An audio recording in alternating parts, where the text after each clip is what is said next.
Press वार्ता के अंदर आए। आज मुख्य रूप से 3-4 बिंदुओं के ऊपर हमारा आज की प्रेस वार्ता करने का मकसद था।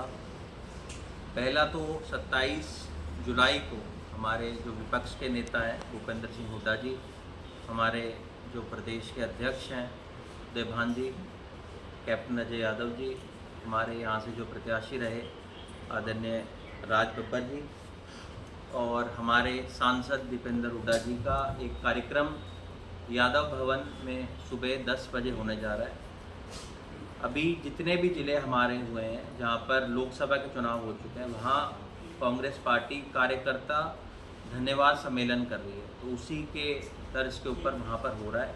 तो आपके माध्यम से जितने भी हमारे रेवाड़ी के लोग हैं, ज़िले के लोग हैं, उनको हम आमंत्रित करते हैं कि इस कार्यक्रम के अंदर आएँ। इसके साथ साथ आप लोगों को भी मैं अपनी तरफ से निमंत्रण देता हूं कि आप भी उस कार्यक्रम को शोभा बढ़ाएं और उसको कवर करें। आप जानते हैं कांग्रेस पार्टी का प्रदर्शन अब की बार लोकसभा चुनाव में बहुत बेहतरीन रहा। पिछली बार जहां लोकसभा चुनाव में हम एक भी सीट नहीं जीत पाए थे, अब की बार कांग्रेस पार्टी ने 5 लोकसभा सीट जीती और अगर आप यहां का नतीजा देखेंगे तो यहाँ का नतीजा भी बहुत अच्छा रहा। हमारे प्रत्याशी को 7,30,000 से ज़्यादा मत मिले, जो कि पिछली बार से करीबन 2.5 लाख ज़्यादा थे। तो उसके लिए हम आभार प्रकट कर रहे हैं हमारी जनता का। उसके साथ साथ बहुत सारे ऐसे मुद्दे हैं जो आज प्रदेश पूरी तरीके से त्रस्त है, चाहे बेरोज़गारी हो, महंगाई हो। आप देख रहे हैं जिस तरह से आए दिन हम धरने प्रदर्शन देख रहे हैं। काफ़ी करीबन 20 दिनों से हमारे जो कंप्यूटर ऑपरेटर के साथी हैं वो स्ट्राइक पे बैठे हुए, उनकी कोई सुध लेने वाला नहीं है। आज ही आप लोग देख रहे होंगे हमारा जो सिविल हॉस्पिटल है वहाँ आज कोई भी डॉक्टर वहाँ पर नहीं है, नर्सेज वहाँ पे नहीं आई हैं। मेरी अभी बात हो रही थी, 4 डेड बॉडीज़ हैं जो वहाँ पर अभी रखी गई है, जिनका पोस्टमार्टम करने के लिए कोई डॉक्टर वहाँ नहीं है। और जो मांग भी वहाँ पर हमारे डॉक्टर साथी रख रहे हैं वो बिल्कुल वाजिब मांग है। आज से पहले भी उन्होंने पेन डाउन की, आज से 10 दिन पहले स्ट्राइक करी थी, तब भी उन्होंने चेताने का काम किया था। हमने भी लगातार सरकार को विधानसभा सत्र के अंदर चेताया है कि डॉक्टरों की बहुत भारी कमी हरियाणा के अंदर है। आप लोगों ने भी देखा होगा पिछले समय में 20 डॉक्टरों की कमी हमारे सिविल हॉस्पिटल के अंदर थी। और जो मांग है हमारे डॉक्टर साथियों की वो भी बहुत वाजिब है।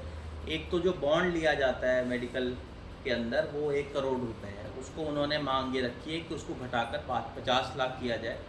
उसके साथ साथ जो एसएमओ की डायरेक्ट भर्ती की जाती है उस पर रोक लगाई जाए, क्योंकि जो डॉक्टर है जो क्लास 1 है उनकी भर्ती में जो उनकी प्रमोशन है वो नहीं हो पाती, क्योंकि डायरेक्ट सरकार जो है भर्तियां ऊपर से कर देती है, जिस वजह से उनकी प्रमोशन में रुकावट हो जाती है। इसके साथ साथ आप देखिए जितने भी बहुत सारे डॉक्टर्स हैं जो विशेष कार्डर से आते, चाहे कार्डियोलॉजिस्ट है या न्यूरोसर्जन है या आपका गायनोकोलॉजिस्ट है, उसको कोई विशेष इनकी तरफ से सरकार की तरफ से उनको कोई भत्ता नहीं मिलता है। ये उन्होंने 3-4 अपनी प्रमुख रूप से मांग रखी है। तो उन सभी मांगों का हम लोग समर्थन भी करते हैं। हम लोगों ने देखा है कि किस तरह से कोरोना काल के दौरान भी हम लोगों ने देखा कि किस तरह से हमारे देश को अगर बचाने में अगर किसी का सबसे बड़ा योगदान रहा तो हमारे डॉक्टरों का रहा। तो हम उनकी सारी मांग जो रही है उनको हम पुरजोर तरीके से उनका समर्थन भी करते हैं।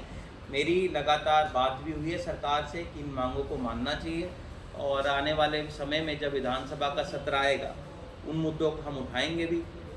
इसके साथ साथ क्योंकि आप सभी जानते हैं अभी 3 दिन पहले बजट भी आया है और चुनावी वर्ष होने के बावजूद भी जिन प्रदेशों में चुनाव है, चाहे हरियाणा में चुनाव है, महाराष्ट्र में चुनाव है, झारखंड में चुनाव है, उन स्टेटों को जिनकी सरकारों ने बहुत मांगे रखी थी सरकार से, उनको ना मांगते हुए केवल मात्र ये सरकार बचाओ अभियान की तरह ये बजट रह गया। बिहार को इन्होंने विशेष पैकेज देने की बात की थी, उससे तो उन्होंने इनकार कर दिया, पर उनको जो उन्होंने ग्रांट दिया है उसका हम समर्थन तो करते हैं। पर साथ के साथ हरियाणा के जो मुख्यमंत्री है उन्होंने विशेष पैकेज की मांग की थी, उसको पूरी तरीके से उन्होंने नकारते हुए हरियाणा को इस पूरे बजट में कुछ ना मिले। ये दर्शाता है कि हरियाणा से इनको कोई सरोकार नहीं है।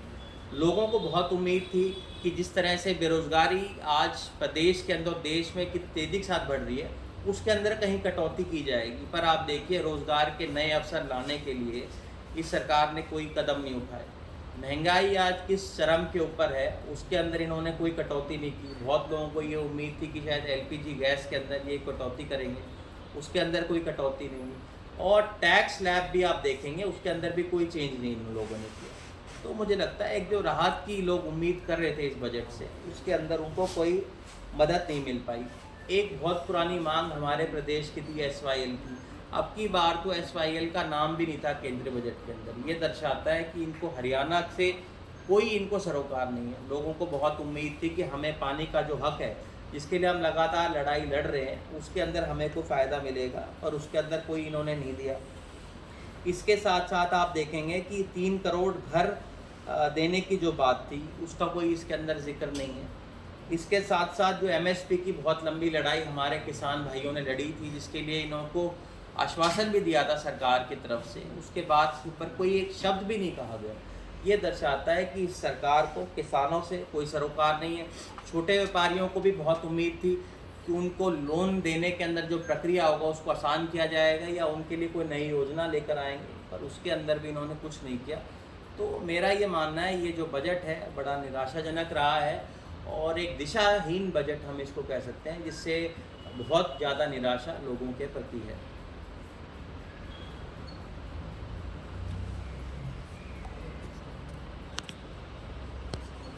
कुछ नहीं।